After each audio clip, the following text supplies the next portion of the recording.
So I invite you to join me in this prayer.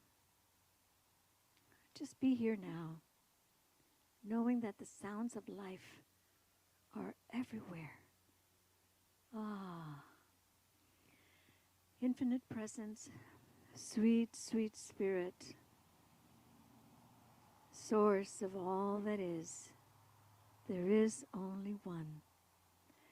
And in this oneness, I feel the nurturing of nature, especially as I sit here among the trees and knowing that this divine nature is always with each of us. And so I see that every blade of grass, every leaf on a tree, every petal on a flower, every rooster crowing, it's all wholeness. That any comparison or any judgment is useless because it's a state of being. It's a state of our being, that we are wholeness come to life.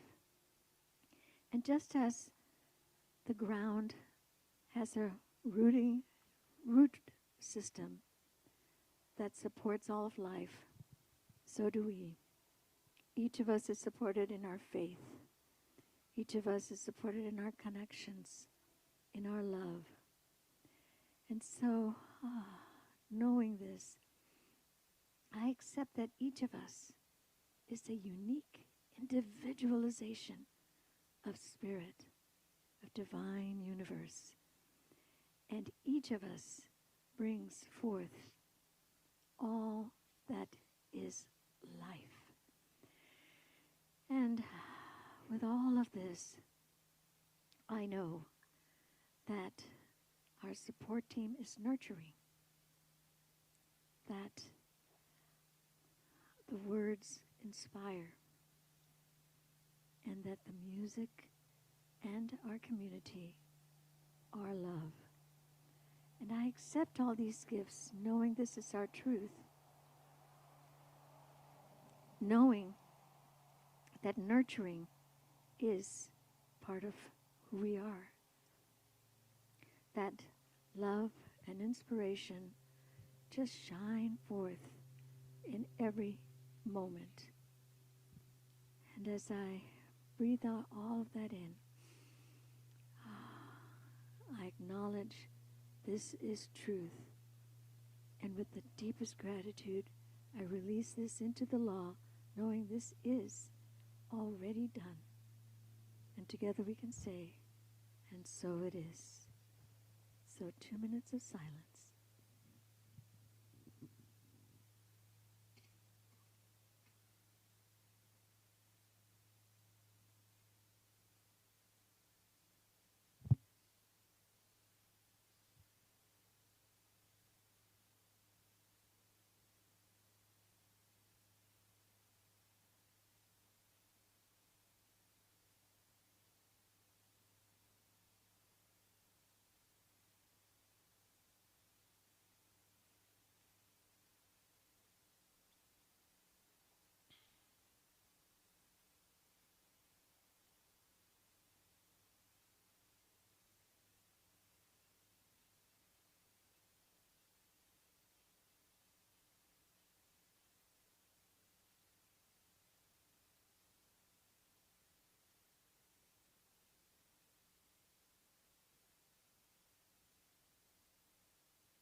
So, take a breath with me.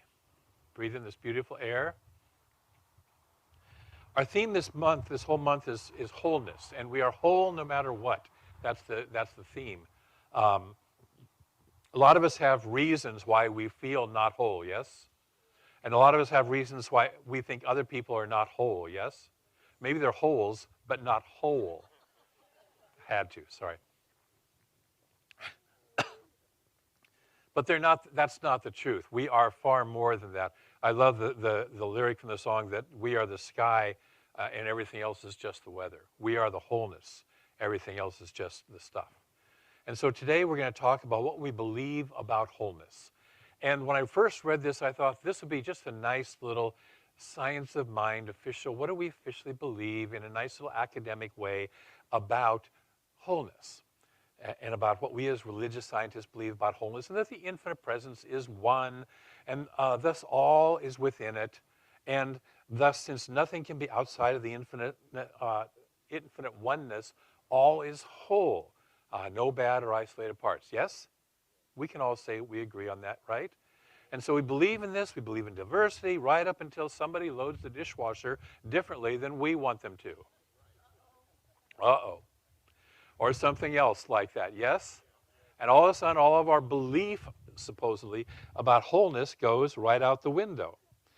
At which time our so-called belief in diversity goes up in a puff of smoke or a ball of fire sometimes, yes? Not you guys, but you've seen people do this, yes? Yeah, not you. And then what we really believe about wholeness reveals itself. Now, this isn't a bad thing, okay? Because we can beat ourselves or the other person up, we can get all lost in right-wrong duality, or we can become curious. What is it about this that triggered me? Wow, what must I really believe that I got that upset about this thing? In the cosmic flow of everything, how important is how you load the dishwasher? Not, right? You know, how important is it that the person in front of you didn't take off at the light exactly the moment that it turned green? Very important. So we can ask why we got so upset about this, and then we can start to get out of the prison of right-wrong duality, that there's a right way and a wrong way to do everything. Yes? You know what I'm talking about. We can get out of the prison that life and other people must do things whose way? My way, right? And discover the unconscious beliefs that are truly running our lives. That's what happens whenever we get triggered, we can look and say, what must I actually believe? Not what do I want to believe, not what does my religion or my philosophy or the book I just read say that I should believe. What is it that's really going on here? And again, not to beat ourselves up, but to discover, to approach ourselves with curiosity. And so we can then, when we start to unpack that, when we start to move away from what's under the surface or discover what's under the surface, then we can open to creativity to more consciously choose the beliefs that truly support us and our ability to truly live with joy, with harmony, with creativity, and in the flow of life, which is what we want in reality, yes? Yes? Okay. Most of you. So this is about discovering, this talk today and this whole life, really, not about what science of mind or anybody else believes about wholeness, but what each of us really believes. And do those beliefs align with what we know is the highest and most true beliefs? And our conscious mind, which knows those beliefs, only comprises about 1 to 5% of our overall mind. Yes? Did you know that? About 1 to 5% of what we're doing is run by our conscious mind. The other 95 to 99% is run by the unconscious mind. Yes? Joe Dispenza says that our bodies are our subconscious mind. I disagree with him slightly. I believe that our bodies are the outpicturing of our subconscious mind. And by the bodies, I mean our actions, how we are, physical bodies, yes, but also our actions, how we act in the world is usually an outpicturing of our subconscious mind. So we act what we really believe. And again, rather than making us wrong, we can get curious, pay attention to what is showing up, and do the deeper, more powerful work of changing our beliefs at depth. Yes? Because that's the only time that our life will really change, is not just, I believe in everybody's wonderful and all love and all that stuff. It's like, until somebody pushes my button. Yes? We all have buttons. Some are big, bright, and red. And the people who are close to you know how to push them. And do for fun.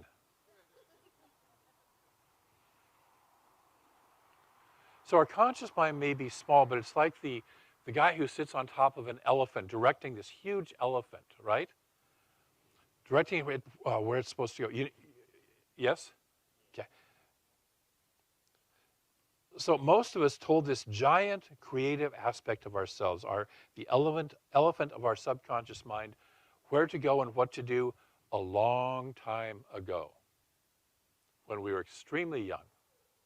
Or we let other people direct our subconscious mind and our elephant and tell it where to go. Yes? Okay?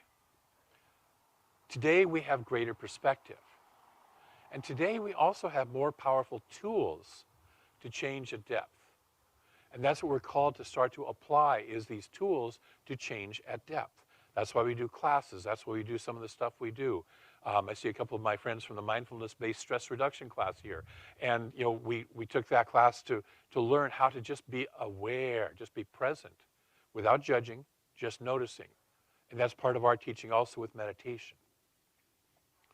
And so that allows us to take back the role we gave up of consciously directing this force within us, this immense force within us, and directing it in directions that are healthier for us individually, healthier for us as a planet, as the whole of life, yes? So we often learned early on to believe in separation, not just uniqueness with respect, but that anyone different from us was separate, out there, yes? And was to be either feared or othered. Okay?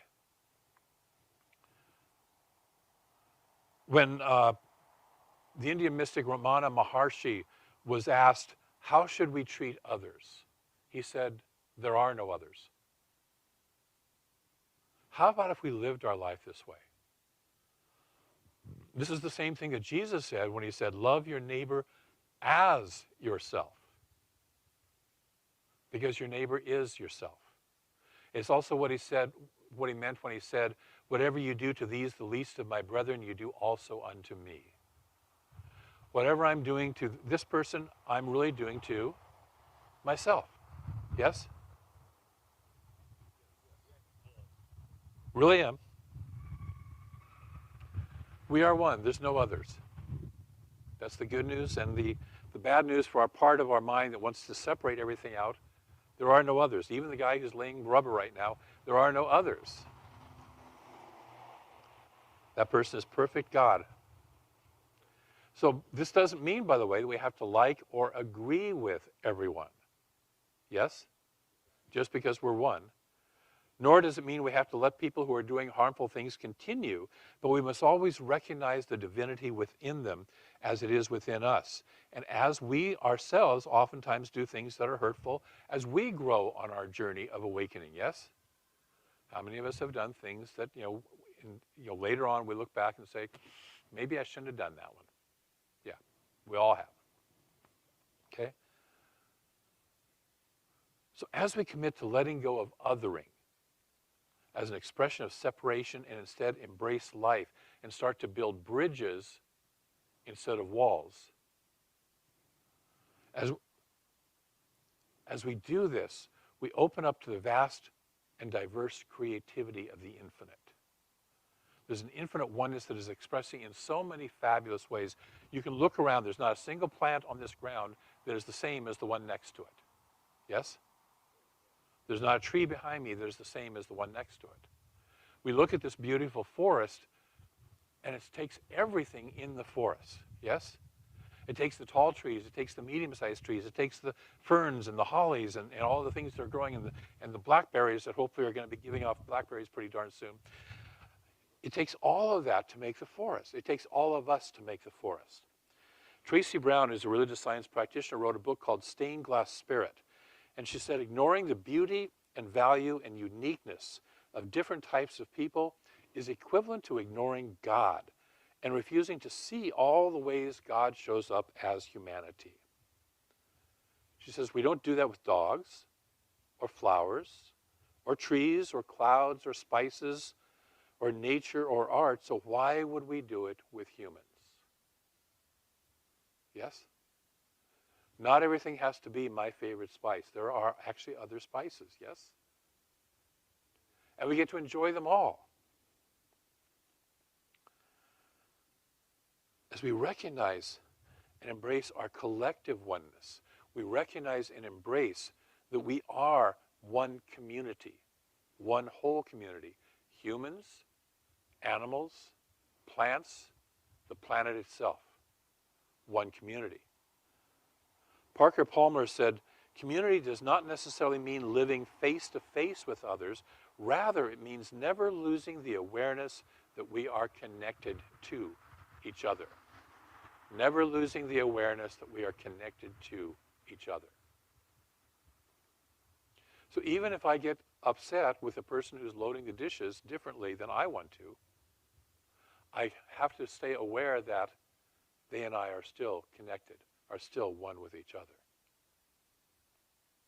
And then it invites me to let go. So it doesn't mean that, so community doesn't mean always getting along. Have you noticed? Yes?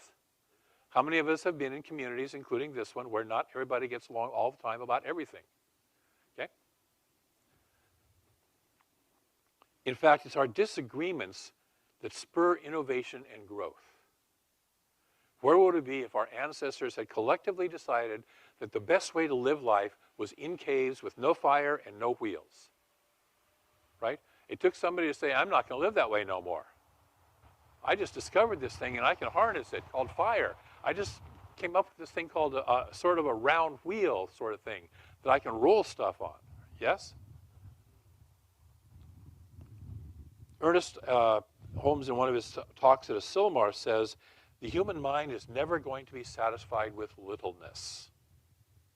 It is always feeling the wonder and lure of the unknown, and that is what causes all progress. And he goes on to say, I don't care if you are 14 or 100. A person who doesn't have this is dead. He doesn't need a psychiatrist. He needs an undertaker because he's through. For people who think that Ernest Holmes has no sense of humor, he does. So we must be expressing divine creativity. There's a whole essay in Living the Science of Mind that says self-awareness is not enough. Just self-awareness is not enough. There also must be self-expression. That self-awareness is really just clearing out the path so that the expression can come through us. It's allowing ourselves to be open to that path, open to that process, open to that energy moving through us. And so we clear out the places where we're stuck. That's what self-awareness is for. But it's for the infinite self to express through and as us. And if we wait, by the way, for complete awareness, I can't do that because I'm not completely arrived and enlightened yet, despite the fact that my GPS once in a while does say you have arrived. I haven't. Maybe I've arrived at one point. But if we wait for all that, if we wait for us to be perfect, we will wait forever. Yes? Because as we express at our current level of awareness, we learn more about what are we really believing. And we can adapt and change. And this is why the saying is that after enlightenment, we chop wood and carry water. The same as we did before enlightenment. Yes? We're still called to live in here. I saw an interview with Dorothy Day, who was a wonderful activist, social activist for many years, and they asked her what's the most powerful thing she ever did in her life, in all of her activity, and she says, I washed a lot of dishes. It's the day-to-day, how do I adopt it? How do I live it from moment to moment to moment? After enlightenment, we chop wood and we carry water. So this week, I'm going to invite you to do one practice and one practice only. And that is to practice or express wholeness. Not as a nice idea, living in our heads, okay?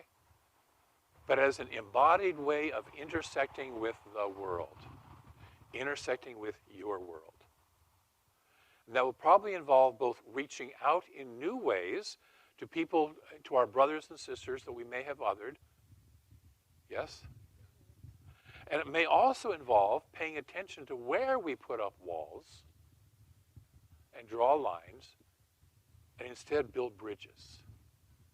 Instead build semi-permeable membranes that we can communicate back and forth with across the chasm of belief in separation or other and of judgment of right and wrong about things like loading the dishwasher.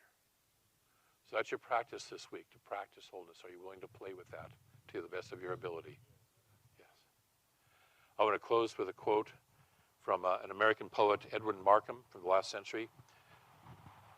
He said, this is just a 4-line poem that he wrote. He drew a circle that shut me out. Heretic, rebel, a thing to flout. But love and I had the wit to win. We drew a circle and took him in. So I invite you to draw circles to take people in this week. We have an affirmation. It's right up there on the board. Oh gosh, it's not. It's in the trees.